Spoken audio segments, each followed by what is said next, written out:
New don को लेके एक बार फिर हुसैन आपके साथ मौजूद।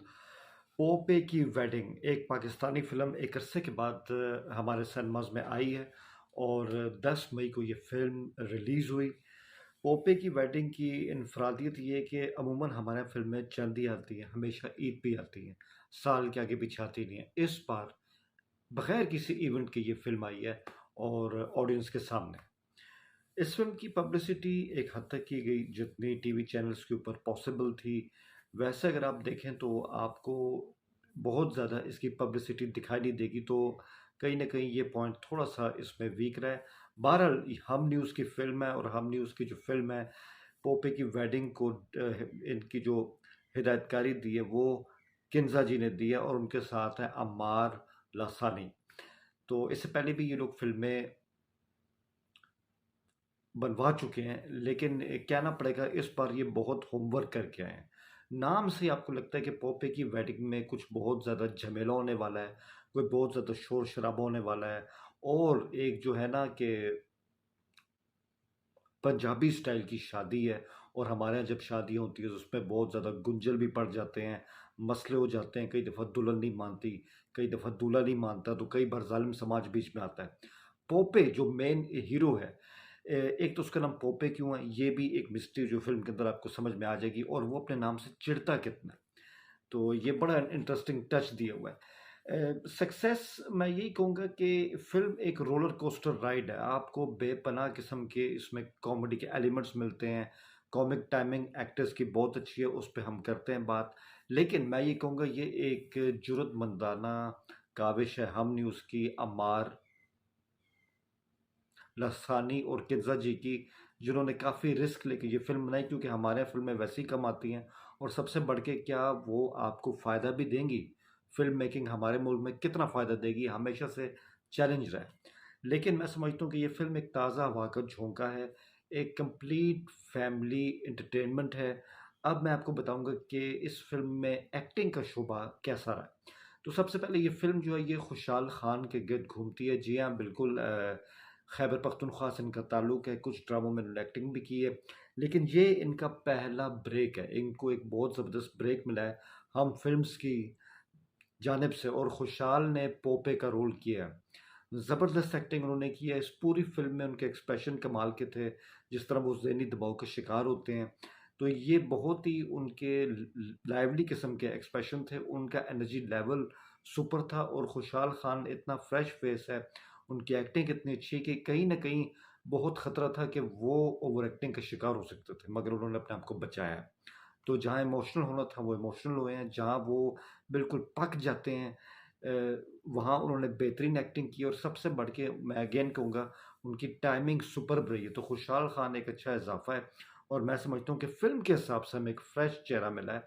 तो खुशहाल खान की ये फ़िल्म है बेसिकली और इस फ़िल्म की जान ही वही है। फिर हमारे सामने जो नाम आता है वो शुमाइल नासिर का नाम आता है, जिनको दिखाया गया है कि वो पोपे के दोस्त हैं और पोपे की ज़िंदगी में कोई भी मसला हो, उनको घर से निकाल दिया गया हो, उनकी शादी को लेके मसले हों, शुमाइल हमेशा उनके साथ होते हैं और शुमाइल इस फ़िल्म की जान है। ज़बरदस्त कॉमेडी उन्होंने दिखाई है और मैं हैरान हूँ कि इतना अच्छा एक्टर इससे पहले कहाँ पे था। पोपे का साथ अगर इसमें किसी ने दिया है और जो पूरी फ़िल्म को पोपे के बाद अपने कंधों पे उठाए फिरता है, वो रोल शुमाइल ने किया और लाजवाब एक्टिंग की है।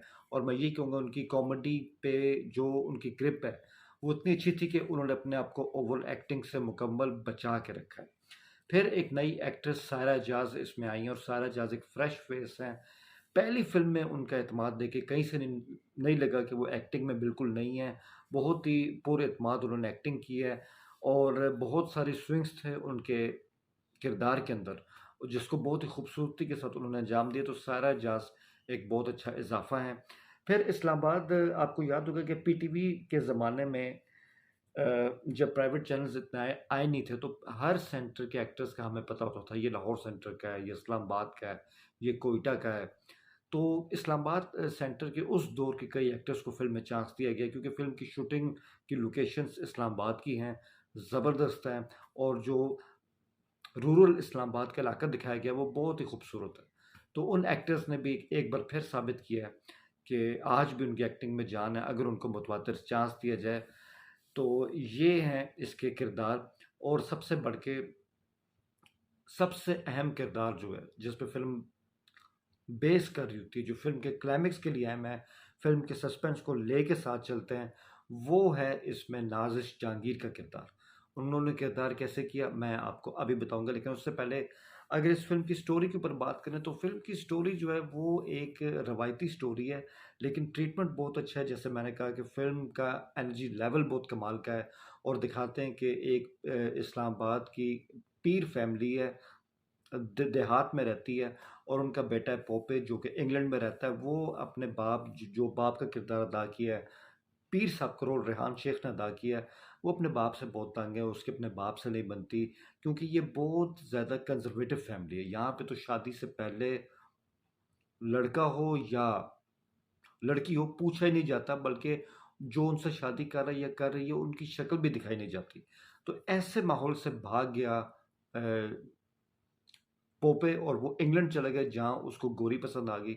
अब वो उससे शादी करना चाहता है, लेकिन हालात ऐसे होते हैं कि पोपे की बहन की शादी होती है, उसको पाकिस्तान आना पड़ता है मजबूरी में, और पाकिस्तान आके वो फंस जाता है क्योंकि पोपे की माँ की तबीयत ख़राब हो जाती है और वो कहती है कि मैं मरने से पहले बेटे का सिरा देख लूँ। तो पोपे के गोरी से शादी करने के प्लान बिल्कुल तलपट हो जाते हैं और हमेशा की तरह जो पीर साहब हैं, जो कि रेहान शेख ने रोल किया पोपे के वालिद का, क्या ज़बरदस्त एक्टिंग की है, बुर्दबार एक्टिंग की है, संजीदा एक्टिंग की है। जहाँ उनको इमोशनल था वो इमोशनल हुए हैं, जहाँ उन्होंने तंज़ करना था अपने बेटे की हरकतों पे उन्होंने ज़बरदस्त तंज़ किया है। तो उन्होंने सब ने मजबूर कर दिया पोपे को कि शादी तुम्हारी अरेंज होगी और तुम अपनी दुल्हन से मिल नहीं सकते। और ये पोपे को समझ नहीं आ रही थी, उसका पासपोर्ट तक जला दिया गया। अब वो कैसे इंग्लैंड जाता? अपनी मेम से कैसे मिलता? वो उसके लिए नामुमकिन हो गया था। बहुत तगो-दो होती है और किसी तरह पोपे को तगो-दो के बाद एड्रेस मिल जाता है जहाँ उसकी शादी होनी होती है। लेकिन अब उसकी शादी वहाँ होगी तो क्या पोपे अरेंज मैरिज के लिए तैयार हो जाएगा? क्या पोपे की विलायती गर्लफ्रेंड उसको हासिल करने पाकिस्तान पहुँच जाएगी या पोपे उसके पास वापस इंग्लैंड पहुँच जाएगा? और सबसे अहम बात कि क्या पोपे अरेंज शादी को कबूल कर लेगा या वो उससे इनकार कर देगा? ये सस्पेंस और क्लाइमेक्स है।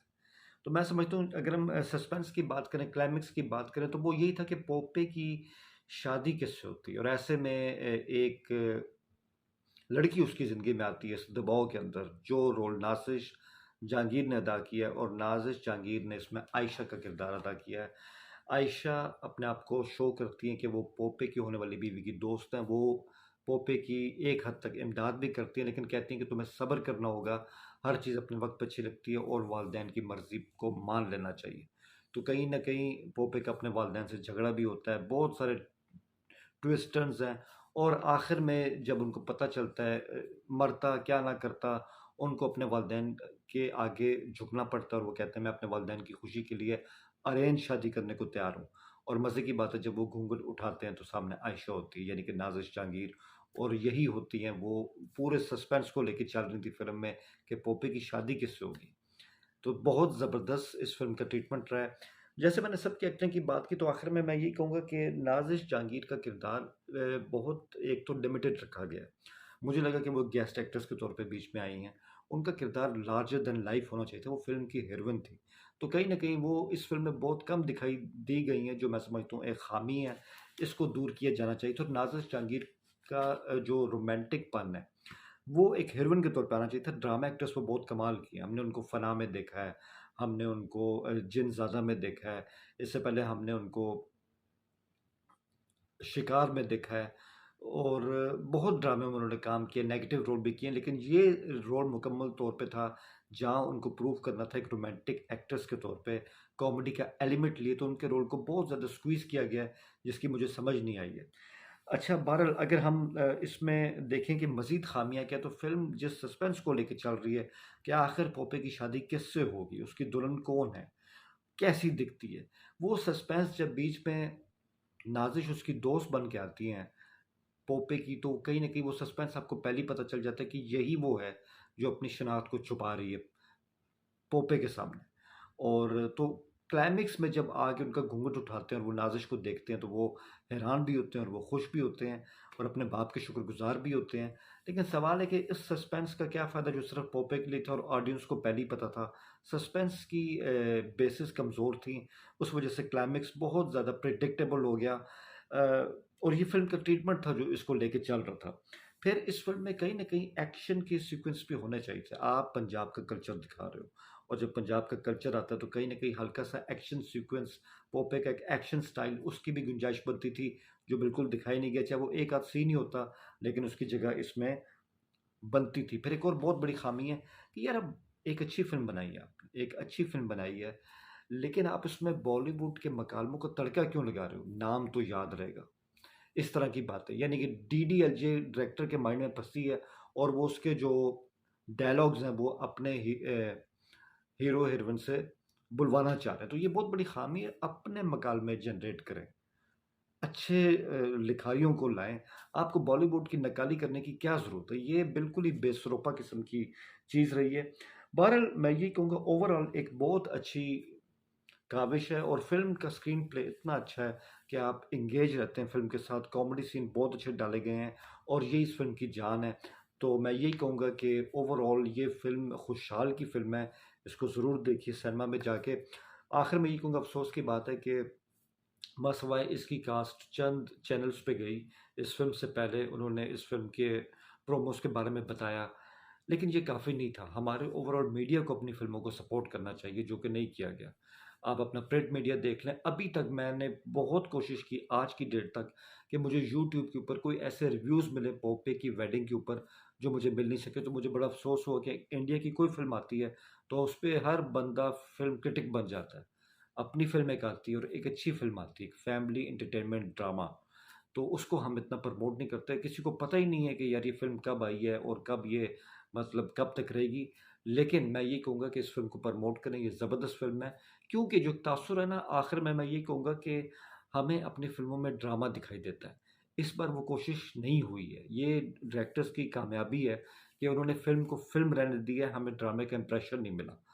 तो ओवरऑल एक बहुत ज़बरदस्त फ़िल्म है और इस फ़िल्म की जान है, मैंने पहले ही कहा खुशहाल खान, तो मैं इस फ़िल्म को 3 आउट ऑफ 5 रैंक करूँगा। All the best.